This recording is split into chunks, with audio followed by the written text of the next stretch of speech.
வணக்கம் நேயர்களே, இன்று உங்களிடம் காட்டப்போவது எப்படி தினசரி வருமானத்தில் பழக்கன்றுகள் மற்றும் காய்கறி தோட்டத்தில் எப்படி செய்ய போகின்றோம் என்பதற்காக தான். இன்னொன்று, இந்த இடத்தை பார்த்தீங்கன்னா தரங்கம்பாடி தாலுக்கா நாணப்பூ இல்லம். அதாவது இந்த நாணப்பூ இல்லம்ங்கிறது 2001 அதற்கு முனைவோட ஆண்டுகளில் இது ஆங்கிலேயர்களால் கட்டப்பட்ட இந்த கட்டிடம். இதற்கு நாணப்பூ இல்லம் என்று பெயர்.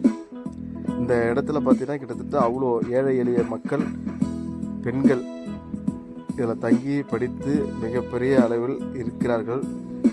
தற்போது இந்த பகுதிக்கு, இந்த ட்ரஸ்ட்டுக்கு இப்பொழுது எந்த உதவியும் கிடைக்கவில்லை.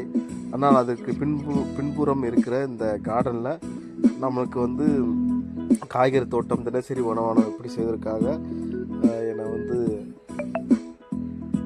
காட்டுறதுக்காக அழைத்தார்கள். அப்புறம் பார்த்த பிறகு இது எப்படி அமைப்பது மற்றும் இந்த இடத்தில் 2 குட்டைகள், மீன் குட்டைகள் இருக்கிறது.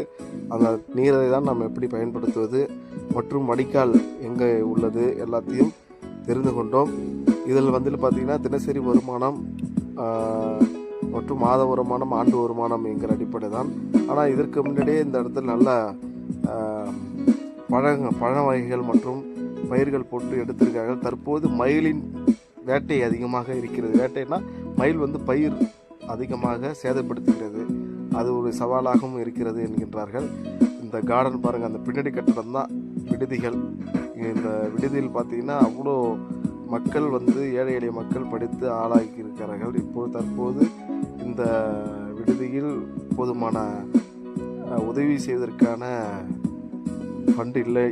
ஆனால் இந்த ஒரு சின்ன அவங்களால முடிஞ்ச நிர்வாகத்தை நடத்தி கொண்டு இருக்கிறார்கள். அது மட்டும் இல்லாமல் இந்த இடத்துல பார்த்திங்கன்னா நம்ம வடிவமைப்பதற்கான வேலைகள், அதாவது ஃபுல் இந்த ஓரங்கள் முழுவதும் புல்கள் அதிகமாக இருக்கிறது. அதை அகற்றி அதை உரமாக்குவது எப்படி, அதாவது பவுடராக்கும் இயந்திரங்களை வைத்து எல்லாமே பவுடர் செய்வதற்காக ஒரு பிடிவு அதை உரமாக்குறது மற்றும் மீன் மற்றும் கீரை போன்ற வடிவத்தை நாம் செய்வது இருக்கிறதை கவாத்து செய்த பிறகு இதை நாம் நம்ம கொண்டு வருவதற்கான நோக்கமாக வைத்துள்ளோம். அது மட்டும் இல்லாமல் எங்களுடைய ஆலோசனை செய்து